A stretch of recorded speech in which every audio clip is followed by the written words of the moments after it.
ನಮಸ್ಕಾರ. Father Muller medical college ಮತ್ತು ಆಸ್ಪತ್ರೆ ಅರ್ಪಿಸುವಂತಹ ಆರೋಗ್ಯ ಕಿರಣ ವೈದ್ಯಕೀಯ ಮಾತುಕತೆ ಕಾರ್ಯಕ್ರಮಕ್ಕೆ ಸ್ವಾಗತ. ನಾನು ಲಿಖಿತಾ ಪ್ರಜ್ವಲ್. ಇವತ್ತಿನ ನಮ್ಮ ಆರೋಗ್ಯ ಕಿರಣ ವೈದ್ಯಕೀಯ ಮಾತುಕತೆ ಕಾರ್ಯಕ್ರಮದಲ್ಲಿ ಡ್ರೈ ಐ ಸಮಸ್ಯೆಯ ಬಗ್ಗೆ ಮಾಹಿತಿನ ತಿಳ್ಕೊಳ್ಳಿಕ್ಕಿದ್ದೇವೆ. ಈ ಮಾಹಿತಿನ ನೀಡಲಿಕ್ಕೆ ನಮ್ಮ ಜೊತೆ ಫಾದರ್ ಮುಲ್ಲರ್ ಮೆಡಿಕಲ್ ಕಾಲೇಜಿನ ಕಣ್ಣಿನ ವಿಭಾಗದ ಅಸಿಸ್ಟೆಂಟ್ ಪ್ರೊಫೆಸರ್ ಆಗಿರುವಂತಹ ಡಾಕ್ಟರ್ ಮಧುರಿಮಾ ಎ ನಾಯಕ್ ಅವರಿದ್ದಾರೆ. ಅವರನ್ನ ಕಾರ್ಯಕ್ರಮಕ್ಕೆ ಆತ್ಮೀಯವಾಗಿ ಸ್ವಾಗತಿಸೋಣ. ಡಾಕ್ಟರ್, ಕಾರ್ಯಕ್ರಮಕ್ಕೆ ಆತ್ಮೀಯ ಸ್ವಾಗತ. ಥ್ಯಾಂಕ್ ಯು ಡಾಕ್ಟರ್, ಈಗ ಮೊದಲನೇದಾಗಿ ಡ್ರೈ ಐ ಅನ್ನುವಂಥದ್ದು ಏನು ಅಂತ? ಓಕೆ, ಇದು ಡ್ರೈ ಐ ಅಂತ ಕನ್ನಡದಲ್ಲಿ ಹೇಳೋದಾದ್ರೆ ಕಣ್ಣಿನ ನೀರಿನ ಅಂಶ ಕಡಿಮೆ ಆಗಿ ಬರೋದು. ಸೊ ಕಣ್ಣಿನ ಒಳಗೂ ನೀರಿದೆ, ಹೊರಗೂ ನೀರಿದೆ. ಸೊ ನಾವು ಡ್ರೈ ಐ ಅಂತ ಹೇಳೋದು ಕಣ್ಣಿನ ಹೊರಗಿನ ನೀರು ನಮ್ಮದು ರೆಪ್ಪೆಗಳ ಒಳಗೆ ಮತ್ತು ಕಣ್ಣಿನ ಹೊರಗೆ ಇರುವಂತಹ ವೆರಿ ಮೈನ್ಯೂಟ್ ಕ್ವಾಂಟಿಟಿ, ಅಂದರೆ ತುಂಬ ಒಂದು ಬಿಂದುಗಿಂತ ಕಡಿಮೆ ಕ್ವಾಂಟಿಟಿಯಲ್ಲಿ ನೀರಿರ್ತದೆ. ಅದಕ್ಕೆ ಅದು ಕಡಿಮೆ ಆದಾಗ ನಾವು ಅದನ್ನು ಡ್ರೈ ಐ ಅಂತ ಹೇಳ್ತೀವಿ. ಈ ನೀರನ್ನು ನಾವು ಟಿಯರ್ ಫಿಲ್ಮ್ ಅಂತೀವಿ. ಇದು ಕಡಿಮೆ ಆದಾಗ ಕಣ್ಣಿನ ತೇವಾಂಶ ಅಥವಾ ನೀರಿನ ಅಂಶ ಕಡಿಮೆ ಆಗಿದೆ, ಇದಕ್ಕೆ ಡ್ರೈ ಐಸ್ ಅಂತ ಹೇಳ್ತೀವಿ. ಸೊ ಇದು ಕಣ್ಣಿಂದ ಯಾವಾಗಲೂ ನೀರು ಸೆಕ್ರೀಟ್ ಆಗ್ತಾ ಇರುತ್ತೆ, ಅದು ಕಡಿಮೆ ಆಗಿರ್ಬೋದು ಪ್ರೊಡಕ್ಷನ್, ಅಥವಾ ಅದು ಬೇಗ ಬೇಗ ಇವ್ಯಾಪ್ರೇಟ್ ಅಥವಾ ಆವಿ ಆಗ್ತಾ ಇರ್ಬೋದು. ಸೊ ಎರಡು ಕಾರಣಗಳಿಂದನೂ ಡ್ರೈ ಐಸ್ ಆಗಬಹುದು. ಓಕೆ, ಈಗ ಈ ಡ್ರೈ ಐ ಸಮಸ್ಯೆ ಅನ್ನುವಂಥದ್ದು ಯಾವ ಏಜ್ನಲ್ಲಿ ಜಾಸ್ತಿ, ಅಂದರೆ ಏನಾದರೂ ಸಾಮಾನ್ಯ ಏಜ್ ಅಂತ ಇದೆಯಾ ಅಂತ? ಆ್ಯಕ್ಚುಲಿ ಡ್ರೈ ಐ ತುಂಬ ಕಾರಣಗಳಿಂದ ಆಗ್ಬೋದು. ಸಪೋಸ್ ಪ್ರಾಯ ಆಗ್ತಾ ಆಗ್ತಾ ಕಣ್ಣಿನ ಕಂಜಂಕ್ಟಿವ ಅಂತ ಒಂದು ಕವರಿಂಗ್ ಇರ್ತದೆ, ಅದರಲ್ಲಿ ಸ್ವಲ್ಪ ಸ್ಪೆಷಲ್ ಟೈಪ್ ಆಫ್ ಸೆಲ್ಸ್ ಕಡಿಮೆ ಆಗ್ತಾ ಬರುತ್ತೆ. ಸೊ ಈ ಸೆಲ್ಸ್ ಕಡಿಮೆ ಆದಾಗಲೂ ಡ್ರೈ ಐಸ್ ಆಗಬಹುದು. ಅಥವಾ ಈಗ ಕಂಪ್ಯೂಟರ್ ವಿಷನ್ ಸಿಂಡ್ರೋಮ್ ಅಂತ ಹೇಳ್ತೀವಿ. ಯುವಕರಲ್ಲಿ ಕಂಪ್ಯೂಟ್ರಲ್ಲಿ ಕೆಲಸ ಜಾಸ್ತಿ ಮಾಡೋರು, ಅವರು ನಾರ್ಮಲಿ ಬ್ಲಿಂಕ್ ಮಾಡೋಕ್ಕೆ ಮರ್ತು ಬಿಡ್ತಾರೆ, ಹೀಗೆ ಕೆಲಸ ಮಾಡ್ತಾ ಇರ್ತಾರೆ, ಸ್ಕ್ರೀನ್ ಟೈಮ್ ಜಾಸ್ತಿ ಆದವ್ರಿಗೆ. ಸೊ ಈ ಏಜ್ನಲ್ಲಿ ಸಹ ಡ್ರೈ ಐ ಕಾಣ್ಬೋದು. ಪ್ಲಸ್ ಈಗ ಮಕ್ಕಳಲ್ಲಿ ಎಲರ್ಜಿ ಇರುತ್ತೆ, ಸೀಸನಲ್ ಎಲರ್ಜಿ, ಸಮ್ಮರ್ ಬಂದ ತಕ್ಷಣ ಕಣ್ಣೆಲ್ಲ ಕೆಂಪಾಗೋದು. ಸೊ ಆ ಎಲರ್ಜಿ ಇದ್ದಾಗಲೂ ಡ್ರೈ ಐಸ್ ಆಗುತ್ತೆ. ಸೊ ಬೇರೆ ಹಲವಾರು ಕಾರಣಗಳಿಂದ ಬೇರೆ ಬೇರೆ ಏಜ್ ಗ್ರೂಪಲ್ಲಿ ನಾವು ಡ್ರೈ ಐಸ್ ಕಾಣ್ಬೋದು. ಬಟ್ ನಾರ್ಮಲಿ ಹೇಳೋದಾದರೆ with age the chance of dry I ಜಾಸ್ತಿ ಆಗ್ತಾ ಹೋಗ್ತದೆ. ಹಾಗೆ ಯಾವ ಏಜಲ್ಲಾದರೂ ಕಾಣ್ಬೋದು, ಬಟ್ ಕಾರಣಗಳು ಬೇರೆ ಬೇರೆ ಇರುತ್ತೆ. ಈಗ ಕಣ್ಣಲ್ಲಿ ಕಣ್ಣೀರು ಅನ್ನುವಂಥದ್ದು ಯಾವ ರೀತಿಯಾಗಿ ರೂಪುಕೊಳ್ತದೆ ಅಂತ, ಈಗ ನಾವು ಅಳ್ತಾ ಇದ್ರೆ ಕಣ್ಣೀರು ಬರ್ತಾನೆ ಇರುತ್ತೆ, ಅದ್ರದ್ದು ಯಾವ ರೀತಿಯಾಗಿ ರೂಪುಕೊಳ್ತದೆ ಅನ್ನುವಂಥದ್ದು ಮಾಹಿತಿ ಇರೋದಿಲ್ಲ. ಹಾಗಾಗಿ ಓಕೆ, ಈಗ ನಾವು ಅಗಿಬೇಕಾದ್ರೆ ಬಾಯಲ್ಲಿ ಎಂಜುಲ್ ಫಾರ್ಮ್ ಆಗ್ತದಲ್ಲ, ಸೊ ಇಲ್ಲಿ ಸಹ ಗ್ಲ್ಯಾಂಡ್ಸ್ ಅಂತ ಇರ್ತದೆ, ಅದಕ್ಕೆ ಸಲೈವರಿ ಗ್ಲ್ಯಾಂಡ್ಸ್. ಅದೇ ಥರ ನಮ್ಮದು ಕಣ್ಣು ನೀರು ಆಗಬೇಕಾದ್ರೆ ನಮ್ಮ ಕಣ್ಣು ಮೇಲ್ಭಾಗದಲ್ಲಿ ಅದೇ ಥರ ಗ್ಲ್ಯಾಂಡ್ಸ್ ಇರುತ್ತೆ, ಅದಕ್ಕೆ ನಾವು ಲ್ಯಾಕ್ರೈಮಲ್ ಗ್ಲ್ಯಾಂಡ್ಸ್ ಅಂತ ಹೇಳ್ತೀವಿ. ಸೊ ಅದು ಕಂಟಿನ್ಯೂಸ್ ಪ್ರೋಸೆಸ್ ಆಗಿ ಕಣ್ಣಿನ ನೀರು ಫಾರ್ಮ್ ಆಗ್ತಾನೆ ಇರುತ್ತೆ, ದಿನನಿತ್ಯ ಫಾರ್ಮ್ ಆಗುತ್ತೆ, ದಿನನಿತ್ಯ ಹರ್ಕೊಂಡು ಹೋಗುತ್ತೆ. ಸೊ ಇಲ್ಲಿ ಅದು ಗ್ಲ್ಯಾಂಡ್ ಇರುತ್ತೆ, ಎವ್ರಿಬಡಿ ಎಲ್ಲರಿಗೂ ಇರುತ್ತೆ. ಸೊ ಈ ನೀರು ಫಾರ್ಮ್ ಆಗಿದ್ದು ಕಣ್ಣಿನ ಮೂಗು ಹತ್ರ ಒಂದು ಚೀಲ ಇರುತ್ತೆ, ಕಣ್ಣೀರು ಹರ್ಕೊಂಡು ಹೋಗಲಿಕ್ಕೆ.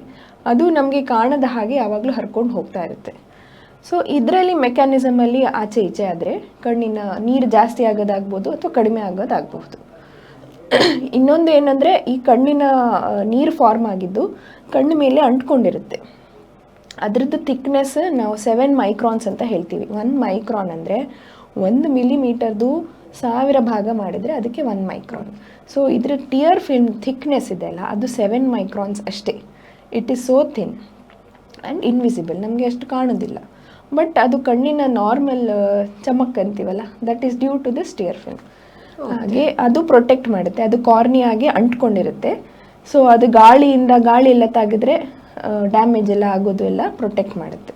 ಓಕೆ, ಈಗ ಕಣ್ಣೀರು ಕೊರತೆ ಆದರೆ ಏನಾದರೂ ತೊಂದರೆ ಆಗುತ್ತಾ ಅಂತ, ಕಡಿಮೆ ಆದರೆ? ಅಂದರೆ ಈಗ ನಾವು ಫಸ್ಟ್ ಅರ್ಥ ಮಾಡ್ಕೊಳ್ಬೇಕಾಗಿರೋದು ಈ ಕಣ್ಣಿಂದು ನೀರು ಉಪಯೋಗ ಏನು.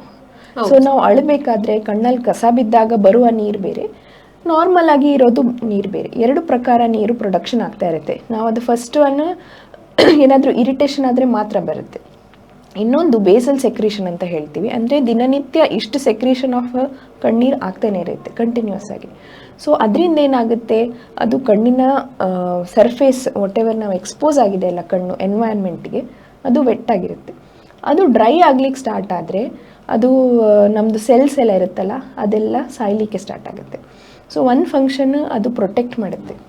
ಸೆಕೆಂಡ್ ಫಂಕ್ಷನ್, ಏನಾದರೂ ಕಣ್ಣಲ್ಲಿ ಧೂಳು ಬಿದ್ದರೆ ಕಣ್ಣೀರು ಸಡನ್ನಾಗಿ ಜಾಸ್ತಿ ಆಗಿ ಅದೆಲ್ಲ ಧೂಳನ್ನು ಓಡಿಸುತ್ತೆ. ಥರ್ಡ್, ಹಾಗೆ ಎಲರ್ಜೆನ್ಸ್ ಏನಾದರೂ ಕಣ್ಣಲ್ಲಿ ಬಿದ್ದರೆ ಈ ಕಣ್ಣೀರಾಗಿ ಏನು ಜಾಸ್ತಿ ಪ್ರೊಡಕ್ಷನ್ ಆಗಿ ಎಲರ್ಜೆನ್ಸ್ನ ಹೋರಾಡಿಸುತ್ತೆ. ಸೊ ಈ ಥರ ಎಲ್ಲ ಸ್ವಲ್ಪ ಫಂಕ್ಷನ್ಸ್ ಇದೆ. ಇದೆಲ್ಲ ಕಡಿಮೆ ಆದಾಗ ಇದರದ್ದು ಪ್ರಾಬ್ಲಮ್ಸ್ ಎಲ್ಲ ಜಾಸ್ತಿ ಆಗುತ್ತೆ.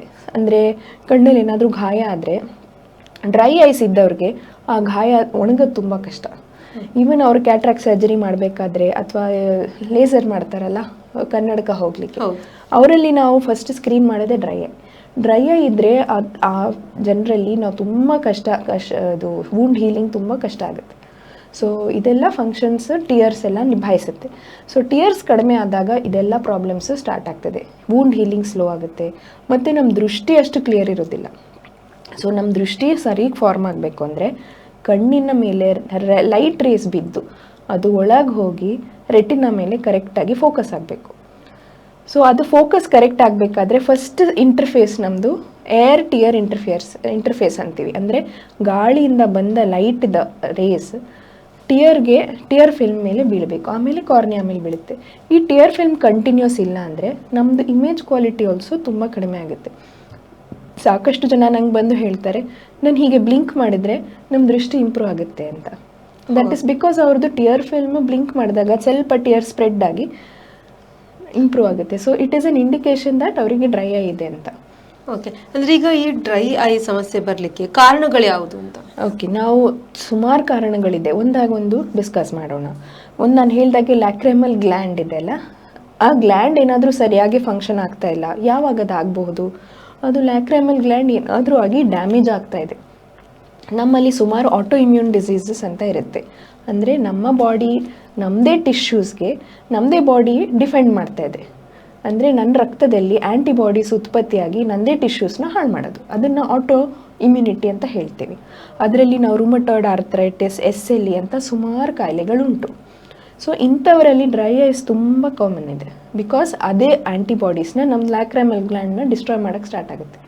ಸೊ ಅವರಿಗೆ ಕಣ್ಣಿನ ಸಮಸ್ಯೆ ತುಂಬ ಬರ್ತದೆ. ಸೊ ಅದೊಂದು ಕಾರಣ. ಇನ್ನೊಂದು ಅವ್ರಿಗೇನಾದರೂ ರೇಡಿಯೇಷನ್ ಆಗಿದ್ದರೆ, ಕ್ಯಾನ್ಸರ್ ರೇಡಿಯೇಷನ್ ಎಲ್ಲ ಆಗಿದ್ದರೆ ಅದು ಗ್ಲ್ಯಾಂಡ್ ಸ್ವಲ್ಪ ಪ್ರಾಬ್ಲಮ್ ಬರ್ತಾ ಹೋಗ್ತದೆ. ಸೆಕೆಂಡ್ ನಾವು ನೋಡೋದಾದರೆ ನಿಮಗೆ ಹೇಳಿದೆ ನಾನು, ಕಂಪ್ಯೂಟರ್ ವಿಷನ್ ಸಿಂಡ್ರೋಮ್ ತುಂಬಾ ಕಾಮನ್. ಈಗ IT ಪ್ರೊಫೆಷ್ನಲ್ಸ್ ಆಗಲಿ, ಮಕ್ಕಳು ಸ್ಕ್ರೀನ್ ಟೈಮ್ ಜಾಸ್ತಿ ಆಗಿ ಡ್ರೈ ಐಸ್ ಬರೋದು ತುಂಬ ಜಾಸ್ತಿ ಆಗಿದೆ, which is an alarming problem. Because ಅವ್ರು ಜಾಸ್ತಿ ಬ್ಲಿಂಕ್ ಮಾಡೋದಿಲ್ಲ, ಅದು ಟಿಯರ್ ಫಿಲ್ಮ್ ಇವ್ಯಾಪ್ರೇಟ್ ಆಗ್ತಾ ಹೋಗ್ತದೆ. ಪ್ಲಸ್ ಫ್ಯಾನ್ ಎದುರುಗಡೆ ಕೂತ್ಕೊಳ್ಳೋದು, ಜೋರು AC ಕಣ್ಣಿಗೆ ಹೊಡಿತಾ ಇರೋದು, all this will cause evaporative dry eye ಅಂತ ಹೇಳ್ತೀವಿ. ಅಂದರೆ ಅದು ನೀರಿಂದು ಅಂಶ ಏನಿದ್ರು ಆವಿಯಾಗಿ ಹೋಗ್ತಾ ಇದೆ, ನೀರು ಪ್ರೊಡಕ್ಷನ್ ಆಗ್ತಾ ಇದೆ, ಬಟ್ ಅದು ಸ್ಟೇ ಆಗೋಕ್ಕಾಗ್ತಾ ಇಲ್ಲ. ಇನ್ನೊಂದು ಇಂಪಾರ್ಟೆಂಟ್ ಕಾಸ್ ಅಂತ ಹೇಳಿದರೆ ವಿಟಮಿನ್ A ಡೆಫಿಷಿಯನ್ಸಿ. ಈಗ ಡೆಫಿಷಿಯನ್ಸಿ ನಾವು ಕಂಡುಬರೋದು ಸ್ವಲ್ಪ ಕಡಿಮೆ, ನಾವೆಲ್ಲ ಜಾಸ್ತಿ ನರಿಷ್ಟ್ ಆಗಿದ್ದೀವಿ. ಆದರೂ ಒಂದೊಂದು ಸತಿ ಆಲ್ಕೋಹಾಲ್ ಎಲ್ಲ ತೊಗೊಂಡ್ರೆ ಇದು ವಿಟಮಿನ್ A ಡೆಫಿಷಿಯನ್ಸಿ ಬರಲಿಕ್ಕೆ ಸಾಧ್ಯ ಇದೆ. ಇದು ವಿಟಮಿನ್ A ಇಲ್ಲದಿದ್ದರೆ ನಮ್ಮದು ಕಂಜಂಕ್ಟಿವ್ ಅದು ಸೆಲ್ಸ್ ಎಲ್ಲ ಚೆನ್ನಾಗಿ ಫಂಕ್ಷನ್ ಆಗೋದಿಲ್ಲ. ಆ್ಯಸ್ ಅ ರಿಸಲ್ಟ್ ಅವರಿಗೆ ತುಂಬ ಡ್ರೈನೆಸ್ ಬರುತ್ತೆ. ಸೊ ಇದೆಲ್ಲ ಸುಮಾರು ಕಾರಣಗಳಿದೆ. ಇನ್ನೊಂದು ಮುಖ್ಯವಾದ ಕಾರಣ ಕಣ್ಣಿಗೆ ಡ್ರಾಪ್ಸ್ ಹಾಕೊಳ್ಳೋದು. ಓವರ್ ದ ಕೌಂಟರ್ ನನಗೆ ಇದು ಡ್ರಾಪ್ಸ್ ಇಷ್ಟ, ಅದು ಡ್ರಾಪ್ಸ್ ಇಷ್ಟ ಅಂತ ಹಾಕ್ಕೊಂಡು ಹೋಗೋದು. ಎಸ್ಪೆಷಲಿ ನಾವು ಗ್ಲಾಕೋಮಾ ಡ್ರಾಪ್ಸಲ್ಲಿ ನಮಗಿದು ಡ್ರೈ ಐ ಪ್ರಾಬ್ಲಮ್ ಬರುತ್ತೆ. ಬಿಕಾಸ್ ಅದಕ್ಕೆ ನಮಗೆ some groups of drugs are there. ಅವ್ರು ಆ ಡ್ರಗ್ಸ್ ತೊಗೊಂಡ್ರೆ ಡ್ರೈ ಐ ಬಂದೇ ಬರುತ್ತೆ. ಮತ್ತು ಸ್ವಲ್ಪ ಸ್ಕಿನ್ ಆಯಿಂಟ್ಮೆಂಟ್ಸ್ ಪಿಂಪಲ್ಗೆ ಅಂತ ಎಲ್ಲ ಹಾಕಿದಾಗ ನಾವು ತುಂಬ ಜಾಗ್ರತೆ ತಗೋಬೇಕು, ಅದರಿಂದನೂ ಡ್ರೈ ಐಸ್ ಆಗಬಹುದು. ಮತ್ತು ಒಂದೊಂದು ಸತಿ ಬಾಡೀಲಿ ಏನಾದರೂ ತೊಂದರೆ ಇದ್ದರೆ, ಲೈಕ್ ಥೈರಾಯ್ಡ್ ಡಿಸೀಸ್, ನಾವು ಹೈಪರ್ ಥೈರಾಯ್ಡ್ ಹೈಪೋಥೈರಾಯ್ಡ್ ಹೇಳೋದಲ್ಲ, ಇನ್ನೊಂದು ಆಟೋ ಇಮ್ಯೂನ್ ಕಂಡೀಷನ್ ಇದೆ ಥೈರಾಯ್ಡ್ ಇದು. ಸೊ ಈ ಕಂಡೀಷನ್ಸಲ್ಲಿ ಸಹ ಡ್ರೈ ಐಸ್ ಬರಲಿಕ್ಕೆ ಚಾನ್ಸ್ ಇದೆ. ಸೊ ನಾನು ಹೇಳಿದ ಹಾಗೆ ತುಂಬ ಕಾರಣಗಳಿದೆ. ಇನ್ನೊಂದು ಇಂಪಾರ್ಟೆಂಟ್ ಕಾರಣ ಹೇಳೋದಾದರೆ ಡಯಾಬಿಟೀಸಿಗೆ ಹೇಗೆ ನಮಗೆ ನ್ಯೂರೋಪತಿ ಇರ್ತದೋ, ಇದು ಡ್ರೈ ಐ ಡಿಸೀಸ್ ಆಲ್ಸೋ. ಅದರಲ್ಲೂ ಸಹ ಸ್ವಲ್ಪ ನರ್ವ್ಸ್ ಇದು ಸ್ವಲ್ಪ ರೋಲ್ ಇದೆ. ನಮ್ಮದು ಕರಿಗುಡ್ಡೆ ಇದೆಯಲ್ಲ, ಅದರಲ್ಲಿ ಚಿಕ್ಕ ಚಿಕ್ಕ ಚಿಕ್ಕ ನರದ ಅಣುಗಳಿವೆ. ಸೊ ಅದು ಟಿಯರ್ ಫಿಲ್ಮ್ ಎಲ್ಲ ಟಿಯರ್ಸ್ ಎಲ್ಲ ಜಾಸ್ತಿ ಪ್ರೊಡ್ಯೂಸ್ ಆಗೋಕ್ಕೆಲ್ಲ ಹೆಲ್ಪ್ ಆಗುತ್ತೆ. ಸೊ ಡಯಾಬಿಟೀಸಲ್ಲಿ ಈ ನರಗಳ ಎಫೆಕ್ಟ್ ಇರೋದ್ರಿಂದ ಡಯಾಬಿಟೀಸಲ್ಲಿ ನಾವು ಡ್ರೈ ಐಸ್ ಕಂಡು ಬರೋದು ತುಂಬ ಕಾಮನ್. ಸೊ ಹಲವಾರು ಕಾರಣಗಳಿದೆ. ಇಂಪಾರ್ಟೆಂಟ್ ಅಂದರೆ allergy, computer vision syndrome, diabetes ಮತ್ತು ಇದು ಆಟೋ ಇಮ್ಯೂನ್ ಡಿಸಾರ್ಡರ್. ಸೊ ಇದು 4 ತುಂಬ ಕಾಮನ್ ಆಗಿ ಕಾರಣಗಳು ಅಂತ. ಹೌದು. ಆದ್ರೆ ಈಗ ಈ ಡ್ರೈ ಐ ಅನ್ನುವಂಥದ್ದು ಏನು ಅಂತ ಗೊತ್ತಾಯ್ತು, ಬಟ್ ಅದರ ಲಕ್ಷಣಗಳು ಯಾವ ರೀತಿ ಆಗಿರುತ್ತೆ ಅನ್ನುವಂಥದ್ದು ಮಾಹಿತಿ. ಓಕೆ, ಈಗ ಒಬ್ಬರಿಗೆ ವ್ಯಕ್ತಿಗೆ ಡ್ರೈ ಐಸ್ ಇದ್ದರೆ ಅವನಿಗಿರೋ ಸಿಮ್ಟಮ್ಸ್ ಏನಿರ್ತದೆ, ಕಣ್ಣಲ್ಲಿ ನೋವು ಕಸ ಬಿದ್ದಾಗ ಆಗ್ತದೆ, ಅಡ್ಡ ಅಪ್ಪು ನೋವು ಅಂತ ಸುಮಾರು ಜನ ಅಜ್ಜಿ ಎಲ್ಲ ಬರ್ತಾರೆ. ಏನೋ ಬಿದ್ದ ಹಾಗಾಗುತ್ತೆ, ಹೀಗೆ ತುರಿಸ್ಬೇಕು ಅನ್ನಿಸ್ತದೆ, ಇಲ್ಲಿ ತುರಿಸ್ತದೆ ಅಂತ ಹೇಳ್ತಾರೆ ಸುಮಾರು ಜನ. ಮತ್ತು ವಿಷನ್ ಸ್ವಲ್ಪ ಕ್ಲಿಯರ್ ಇಲ್ಲ, ಹೀಗೆ ಮಾಡಿದರೆ ಕ್ಲಿಯರ್ ಆಗುತ್ತೆ ಅಂತ ಹೇಳ್ತಾರೆ. ಏನೋ ಯಾವಾಗಲೂ ಏನಾದರೂ ಕಸ ಇರುತ್ತೆ, ಉರಿ ಬರ್ತದೆ, ಏನೋ ಜೋರು ಉರಿ ಆಗ್ತದೆ ಕಣ್ಣು. ಒಬ್ಬೊಬ್ಬರು ನಿದ್ದೆ ಬರುತ್ತೆ ಅಂತಲೂ ಹೇಳ್ತಾರೆ, ಜಾಸ್ತಿ ನಿದ್ದೆ ಬರುತ್ತೆ ಅಂತ. ನಾವು ಕಣ್ಣಿನ ಪ್ರಾಬ್ಲಮ್ ಇರಲಿಕ್ಕಿಲ್ಲ ಅಂತ ನೋಡಿದರೆ ಮತ್ತೆ ಅವರಿಗೆ ಡ್ರೈ ಐ ಇರುತ್ತೆ. ಡ್ರೈ ಐ ಇದ್ದಾಗ ಕಣ್ಣು ಸುಸ್ತಾಗದ ಹಾಗೆ ಆಗ್ತದೆ. ಸೊ ಅವರಿಗೆ ಮಲಗಿದ್ರೆ ಆಯ ಆಗ್ಬೋದು ಅಂತ ಅನ್ನಿಸ್ತದೆ. ಸೊ ಈ ಥರ ಎಲ್ಲ ಡಿಫ್ರೆಂಟ್ ಟೈಪ್ಸ್ ಆಫ್ ಕಂಪ್ಲೇಂಟ್ಸ್ ಬರ್ಬೋದು. ಮೇಯ್ನ್ಲಿ ಉರಿ ಆಗೋದು, ಕಣ್ಣಿಂದ ನೀರು ಬರೋದೇ ಆಗ್ಬೋದು. ಅವರಿಗೆ ಅದು ಉರಿ ಜಾಸ್ತಿಯಾಗಿ ನೀರು ಬರ್ಬೋದು, ಹೀಗೆ ಮುಚ್ತಾರೆ ಒಬ್ಬೊಬ್ಬರು. ನಾವು ಅದನ್ನು ಬ್ಲೆಫ್ರೋಸ್ಪಾಸಮ್ ಅಂತ ಹೇಳ್ತೀನಿ. ತುಂಬ ಸಿವಿಯರ್ ಡ್ರೈ ಐ ಆದರೆ ಸುಮಾರು ಹೊತ್ತು ಹೀಗೆ ಮುಚ್ಚಿಬಿಡ್ತಾರೆ ಇನ್ವಾಲೆಂಟ್ರಿಲಿ, ಅವ್ರಿಗೆ ಗೊತ್ತಾಗೋದಿಲ್ಲ ಮುಚ್ತಾ ಇದ್ದಾರೆ ಅಂತ. ಸೊ ಅದು ತುಂಬ ಏಜ್ ಆದವರಲ್ಲಿ ತುಂಬ ಕಷ್ಟ, ಅಂದರೆ ನಡಿಬೇಕಾದ್ರೆ ಅವ್ರು ಬೀಳುವ ಸಾಧ್ಯತೆ ಎಲ್ಲ ಇರುತ್ತೆ. ಸೊ ಬ್ಲೆಫ್ರೋಸ್ಪಾಸಮ್ ಇದೆಲ್ಲ ಸಿವಿಯರ್ ಹೋದಾಗ ಡ್ರೈ ಐ. ಅರ್ಲಿ ತುಂಬ ಮೈಲ್ಡ್ ಡ್ರೈ ಐ ಇದ್ದಾಗ ಜಸ್ಟ್ ಏನೋ ಕಣ್ಣಲ್ಲಿ ಏನೋ ಬಿದ್ದೆ, ಕಸ ಇದ್ದೆ, ಯಾವಾಗಲೂ ಕಸ ಇರುತ್ತೆ ಹಾಗೆಲ್ಲ ಅನಿಸ್ತದೆ. ಬಟ್ ನಾವು ಎಕ್ಸಾಮಿನ್ ಮಾಡಿದಾಗ ಕಣ್ಣು ಕೆಂಪಿರುತ್ತೆ, ಮತ್ತು ಸುಮಾರು ಟೆಸ್ಟ್ಸ್ ಎಲ್ಲ ಮಾಡಿ ನಮಗೆ ಡ್ರೈ ಐ ಇದೆ ಅಂತ ಗೊತ್ತಾಗುತ್ತೆ. ಅಂದ್ರೆ ಈಗ ನೀವು ಟೆಸ್ಟ್ ಅಂತ ಹೇಳಿದ್ರಿ, ಈಗ ನಿಮ್ಮ ಹತ್ರ ಒಂದು ರೋಗಿ ಬಂದು ನನಗೆ ಹೀಗೀಗೆ ಲಕ್ಷಣಗಳಿದೆ ಅಂತ ಹೇಳಿದಾಗ ನೀವು ಯಾವ ರೀತಿಯಾಗಿ ಈ ಒಂದು ಡ್ರೈ ಐ ಇದೆ ಅನ್ನುವಂಥದ್ದನ್ನ ಪತ್ತೆ ಮಾಡ್ತೀರಾ? ಅದು ನಮ್ಮ ಹತ್ರ ಒಂದು ಸ್ಲಿಟ್ ಲ್ಯಾಂಪ್ ಅಂತ ಒಂದು ಮೈಕ್ರೋಸ್ಕೋಪ್ ಇರುತ್ತೆ, ನಾವು ಎಲ್ಲರ ಕಣ್ಣು ಅದರಲ್ಲೇ ನೋಡೋದು. ಸೊ ಅದರಲ್ಲಿ ನೋಡಿದಾಗ ನಮಗೆ ಅದು ಟಿಯರ್ ಫಿಲ್ಮಲ್ಲಿ ಎಷ್ಟು ಉದ್ದ ಇದೆ ಅಂತ ಇಲ್ಲಿಂದ ನಾವು ಲೆಕ್ಕ ಮಾಡ್ಬೋದು. ಸೊ ಯೂಶ್ವಲಿ 1 mm ಹೈಟ್ ಅಂದರೆ it's a good sign. But ಇಲ್ಲ ಅಂದರೆ ಅದಕ್ಕಿಂತ ಕಡಿಮೆ ಇದೆ ಅಂದರೆ ಟಿಯರ್ ಫಿಲ್ಮ್ಸ್ ಕಡಿಮೆ ಇದೆ ಅಂತ ಅರ್ಥ. ಮತ್ತು ಅದು ಕಾರ್ನಿಯಾದು ಲಸ್ಟರ್ ಇರುತ್ತಲ್ಲ, ಕಾರ್ನಿಯಾ ಅಂದರೆ ಕರಿಗುಡ್ಡೆ ಅಂತೀವಲ್ಲ, ಅದರದ್ದು ಲಸ್ಟರ್ ಅಷ್ಟು ಚಮಕ್ಕಿರೋದಿಲ್ಲ, ಸ್ವಲ್ಪ ಡಲ್ ಕಾಣ್ತದೆ. ಮತ್ತು ನಾವು ಸ್ವಲ್ಪ ಡೈಸ್ ಎಲ್ಲ ಹಾಕಿ ನೋಡ್ತೀವಿ ಕಣ್ಣಲ್ಲಿ, ಆ ಡೈ ಒಂದೊಂದು ಸತಿ ಬೇಗ ಡಿಸಪಿಯರ್ ಆಗುತ್ತೆ. ಹಾಗೆ ಬೇಗ ಡಿಸಪಿಯರ್ ಆದರೆ ನೀರು ಬೇಗ ಆವಿ ಆಗ್ತಾಯಿದೆ ಅಂತ ಅರ್ಥ. ಇನ್ನೊಂದು ನಮ್ಮ ಹತ್ರ ಫಿಲ್ಟರ್ ಪೇಪರ್ಸ್ ಇರುತ್ತೆ, ಅದನ್ನು ಕಣ್ಣೊಳಗೆ ಇಟ್ಟು ನೋಡ್ತೀವಿ ಕಣ್ಣಿನ ನೀರು ಎಷ್ಟಿದೆ ಅಂತ. ಅದರಲ್ಲಿ ಅಳತೆ ಮಾಡಿ ನೋಡ್ಬೋದು. ಇದೆಲ್ಲ ಒಬ್ಜೆಕ್ಟಿವ್ ಟೆಸ್ಟ್ಸಿಂದ ಗೊತ್ತಾಗ್ತದೆ ನಮಗೆ ಡ್ರೈ ಐ ಇದೆಯಾ ಇಲ್ಲ ಅಂತ. ಅಂದ್ರೆ ಇದೆಲ್ಲ ನೀವು ಒಂದು ಪರೀಕ್ಷೆಗಳ ಮುಖಾಂತರ ಕನ್ಫರ್ಮ್ ಮಾಡುವಂಥದ್ದು.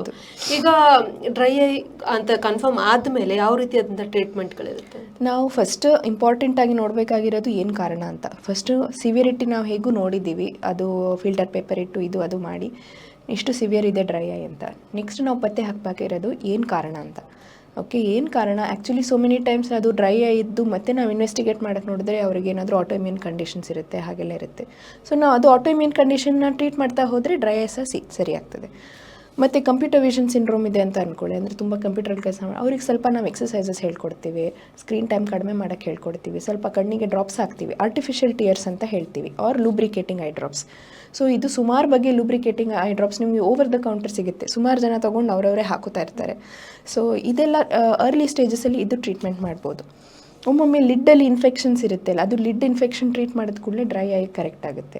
ಅದಕ್ಕೆ ನಾವು ಒಮ್ಮೊಮ್ಮೆ ಟ್ಯಾಬ್ಲೆಟ್ಸ್ ಕೊಡ್ತೀವಿ, antibiotic tablets 21 days course doxycycline ಅಂತ ಕೊಡ್ತೀವಿ. ಅದು ಸಹ ಸುಮಾರು ಜನಕ್ಕೆ ಹೆಲ್ಪ್ ಆಗ್ತಿದೆ. So depending on what the causes, ಏನು ಕಾಸಿಂದ ಈ ಡ್ರೈ ಐ ಬಂದಿದೆ ಅದರ ಲೆಕ್ಕದಲ್ಲಿ ನಾವು ಟ್ರೀಟ್ಮೆಂಟ್ ಕೊಡ್ತಾ ಹೋಗ್ಬೋದು. ತುಂಬ ಸಿವಿಯರ್ ಸ್ಟೇಜಸಲ್ಲಿ ನಾವು ಅದು ನೀರು ಹರ್ಕೊಂಡು ಹೋಗೋದೊಂದು ಜಾಗ ಇರುತ್ತೆ, ಅದನ್ನು ಕ್ಲೋಸ್ ಮಾಡಿಬಿಡ್ತೇವೆ. ಸೊ ಎಷ್ಟು ಫಾರ್ಮ್ ಆಗ್ತಾ ಇದೆ ಅದಾದರೂ ಉಳಿಲಿ ಅಂತ. ಈಗ ಕಣ್ಣಿಗೆ ಯಾವುದೇ ಸಮಸ್ಯೆ ಇರಲಿ, ಈಗ ತೋರಿಸೋದಿಲ್ಲ ಅಥವಾ ಏನು ಸಮಸ್ಯೆ ಆದರೂ ಸಹ ಎಲ್ಲರೂ ಮಾಡುವಂಥದ್ದು ಮುಖ ತೊಳಿತಾ ಇರುವಂಥದ್ದು, ಪದೇ ಪದೇ ಹೋಗಿ ಮುಖ ತೊಳ್ಕೊಂಡು ಬರುವಂಥದ್ದು. ಹೀಗೆ ಪದೇ ಪದೇ ಮುಖ ತೊಳೆಯೋದು ಏನಾದರೂ ಸಹಾಯ ಆಗ್ಬೋದು? ಆ್ಯಕ್ಚುಲಿ ಕೌಂಟರ್ ಪ್ರೊಡಕ್ಟಿವ್ ಅಂತೀವಿ, ಅಂದರೆ ಸಹಾಯ ಬಿಟ್ಟು ಇನ್ನೂ ಹಾಳಾಗುತ್ತೆ. ಸೊ ಏನಾದರೂ ಟಿಯರ್ ಫಿಲ್ಮ್ ಫಾರ್ಮ್ ಆಗ್ತಾ ಇದೆ ಅಂದರೆ ಅದು ತೊಳೆದೋಗುತ್ತೆ. ಸೊ ಟಿಯರ್ ಫಿಲ್ಮಲ್ಲಿ ಇರೋದು ನೀರಿನ ಅಂಶ ಮಾತ್ರ ಅಲ್ಲ, ಅದರಲ್ಲಿ ಒಂದು ಲೇಯರು ಲಿಪಿಡ್ ಇರುತ್ತೆ. ಲಿಪಿಡ್ ಅಂದರೆ ಫ್ಯಾಟ್ ಅಂಶ ಅಂತ. ಹೊರಗಿನ ಭಾಗ ಲಿಪಿಡ್ ಇರುತ್ತೆ, ಮಧ್ಯ ನೀರಿರುತ್ತೆ, ಒಳಗೆ ಇನ್ನೊಂದು ಮ್ಯೂಕೋಪಾಲಿಸ್ಯಾಕರೈಡ್ ಅಂತೀವಿ. So 3 it's like a sandwich. So ಇದು 3 ಲೇಯರ್ ಇದ್ದಾಗ ಮಾತ್ರ ಅದು ಕರೆಕ್ಟಾಗಿ ಆ್ಯಕ್ಟ್ ಆಗೋದು. ನಾವು ನೀರಲ್ಲಿ ತೊಳಿತಾ ಇದ್ದರೆ ಅಗೇನ್ ಟಿಯರ್ ಫಿಲ್ಮ್ ಎಲ್ಲ ಬ್ರೇಕ್ ಆಗ್ಬೋದು.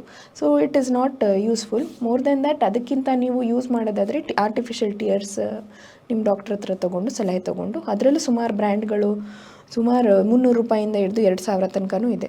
So depending on the severity of the dry I ನಿಮಗೆ ಡಾಕ್ಟರ್ ಅವರು ಹೇಳಿದಾಗೆ ಹೇಳಿದ ಮೇಲೆ ಅದನ್ನು ತಗೊಳ್ಳುವಂಥದ್ದು. ಅಂದ್ರೆ ಈಗ ತುಂಬಾ ಜನ ಏನಾಗಿದೆ ಮೆಡಿಕಲ್ಗೆ ಹೋಗೋದು, ಏನಾದರೂ ಕೇಳೋದು, ಅಥವಾ ಅವ್ರದ್ದೇನೋ ಮನೆ ಮದ್ದುಗಳನ್ನು ಮಾಡ್ಕೊಳ್ಳೋದು. ಈಗ ನಿಮ್ಮ ಪ್ರಕಾರ ಈ ಒಂದು ಸಮಸ್ಯೆಗೆ ಮನೆ ಮದ್ದು ಕೂಡ ವರ್ಕ್ ಆಗುತ್ತೆ?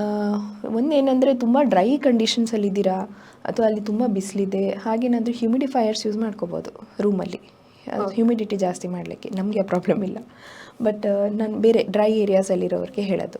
ಅಥವಾ ನೀವು ಸ್ವಲ್ಪ ಲಿಡ್ ಇನ್ಫೆಕ್ಷನ್ಸ್ ಎಲ್ಲ ಇರುತ್ತಲ್ಲ, ಅವರೆಲ್ಲ ಸ್ವಲ್ಪ ಬಿಸಿನೀರಲ್ಲಿ ಶಾಖೆ ಕೊಡ್ಬೋದು ಲಿಡ್ಸಿಗೆ. ಅದರಲ್ಲಿ ಸ್ವಲ್ಪ ಅದು ಗ್ಲ್ಯಾಂಡ್ಸಿಂದ ಬರೋದು ಅಂಶ ಎಲ್ಲ ಸ್ವಲ್ಪ ಜಾಸ್ತಿಯಾಗಿ ಸ್ವಲ್ಪ ಯೂಸ್ ಆಗ್ತದೆ. ಇನ್ನು ಸುಮಾರು ನಮ್ಮನೆ ಎಲ್ಲ ಬಂದಿದೆ. ಈಗ ಹೀಗೆ ಐ ಪ್ಯಾಡ್ ಇಟ್ಟು ಅದನ್ನು ಕರೆಂಟ್ ಆನ್ ಮಾಡಿ ಅದು ಬಿಸಿಯಾಗಿ ಅದೆಲ್ಲ there are so many people trying all that.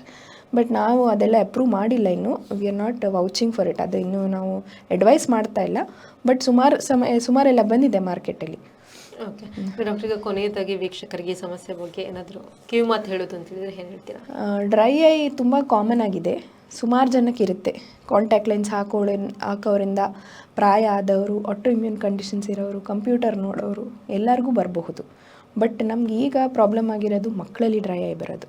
Because ಮಕ್ಕಳು ಸ್ಕ್ರೀನ್ ಟೈಮ್ ಜಾಸ್ತಿ ಮಾಡ್ಕೊಂಡ್ಬಿಟ್ಟಿದ್ದಾರೆ. ಎಲ್ಲರಿಗೂ ಇದೆ ಮೊಬೈಲ್ ಚಟ, ಬಟ್ ಮಕ್ಕಳು ಜಾಸ್ತಿ ಮಾಡ್ಕೊಂಡ್ಬಿಟ್ಟಿದ್ದಾರೆ. ಸೊ ಎಲರ್ಜಿ ಇದೆಲ್ಲ ನಾವು ಐಡೆಂಟಿಫೈ ಮಾಡಿಕೊಂಡು ಕರೆಕ್ಟಾಗಿ ಟ್ರೀಟ್ ಮಾಡಿದರೆ ಡ್ರೈ ಐನ ಟ್ರೀಟ್ ಮಾಡ್ಕೋಬೋದು. ಡ್ರೈ ಐ ತುಂಬ ಸಿವಿಯರ್ ಆದರೆ ಕಣ್ಣಿನ ಆರೋಗ್ಯ ಹಾಳಾಗ್ತದೆ. ಕಾರ್ನಿಯಾ ಮತ್ತು ಅದು ಆಕ್ಯುಲರ್ ಸರ್ಫೇಸ್ ಅಂತ ನಾವು ಹೇಳ್ತೀವಿ, ಅದೆಲ್ಲ ಹಾಳಾಗ್ಲಿಕ್ಕೆ ಚಾನ್ಸ್ ಇರುತ್ತೆ. ಸೊ ಕ್ರಿಸ್ಪ್ ವಿಷನ್ ಮತ್ತು ಹೆಲ್ತಿ ಐ ಇರಬೇಕಾದ್ರೆ ನಮ್ಮದು ಟಿಯರ್ ಫಿಲ್ಮ್ ಅತ್ಯಗತ್ಯ. ಓಕೆ ಡಾಕ್ಟರ್, ಇಷ್ಟೊತ್ತು ನಮ್ಮ ಜೊತೆ ಕೂತ್ಕೊಂಡಿದ್ರೆ ಡ್ರೈ ಐ ಸಮಸ್ಯೆ ಬಗ್ಗೆ ಸಂಪೂರ್ಣ ಮಾಹಿತಿಯನ್ನು ವೀಕ್ಷಕರಿಗೆ ತಿಳಿಸಿದ್ದಕ್ಕೆ ಧನ್ಯವಾದಗಳು. Thank you so much. ನೋಡಿದ್ರಲ್ಲ ವೀಕ್ಷಕರೇ, ಇಷ್ಟೊತ್ತು ಆರೋಗ್ಯ ಕಿರಣ ವೈದ್ಯಕೀಯ ಮಾತುಕತೆ ಕಾರ್ಯಕ್ರಮದಲ್ಲಿ ಡ್ರೈ ಐ ಸಮಸ್ಯೆಯ ಬಗ್ಗೆ ಸಂಪೂರ್ಣ ಮಾಹಿತಿನ ತಿಳ್ಕೊಂಡ್ವಿ. ಮುಂದಿನ ಆರೋಗ್ಯ ಕಿರಣ ವೈದ್ಯಕೀಯ ಮಾತುಕತೆ ಕಾರ್ಯಕ್ರಮದಲ್ಲಿ ಮತ್ತೊಬ್ಬ ವೈದ್ಯರೊಂದಿಗೆ ಭೇಟಿಯಾಗ್ತೀನಿ. ಅಲ್ಲಿವರೆಗೂ ನಿರಂತರ ಸುದ್ದಿ ಮತ್ತು ಮನರಂಜನೆಗಾಗಿ ನೋಡ್ತಾ ಇರಿ V4 ನ್ಯೂಸ್.